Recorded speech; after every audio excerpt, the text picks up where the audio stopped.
السلام علیکم پیارے بچوں، آج اس ویڈیو میں ہم جماعت 8ویں کے اردو کی نظم میرا وطن کے سوالات اور جوابات پڑھیں گے اور سمجھیں گے۔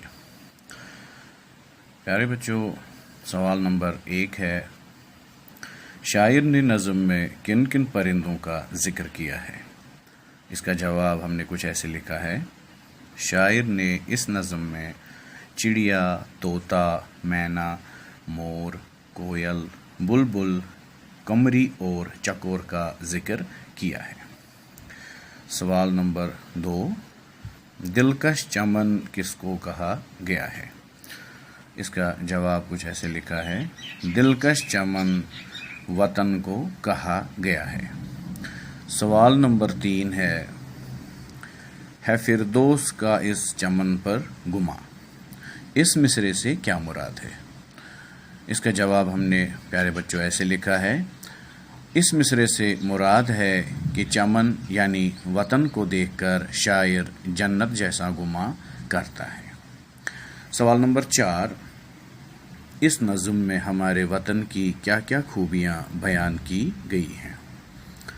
پیارے بچوں، اس کا جواب ہم نے کچھ ایسے لکھا ہے، شاعر نے ہمارے وطن کی بہت ساری خوبیاں بیان کی ہیں، جیسے کہ ہمارے وطن میں طرح طرح کے خوشنما اور خوش آواز پرندے ہیں، جھیلیں، جھرنے، دریا، پہاڑ، چشمے اور سرسبز جنگل ہے۔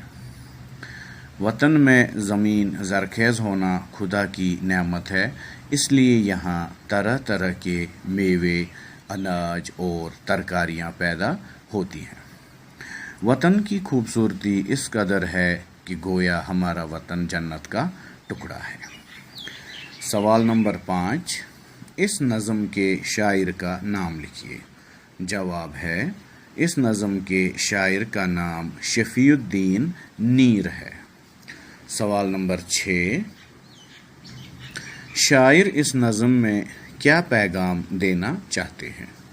پیارے بچوں، ہم نے اس کا جواب کچھ ایسے لکھا ہے، شاعر اپنے وطن کی خوبیاں اور خوبصورتی بیان کرتے ہوئے یہ پیغام دینا چاہتے ہیں کہ ہمیں اپنے وطن سے محبت کرنی چاہیے، اس کی خوبصورتی برقرار رکھنے کے لیے ہمیں یکجہتی اور دوستی کا جذبہ ابھارنے کی ہمیشہ کوشش کرتے رہنا چاہیے۔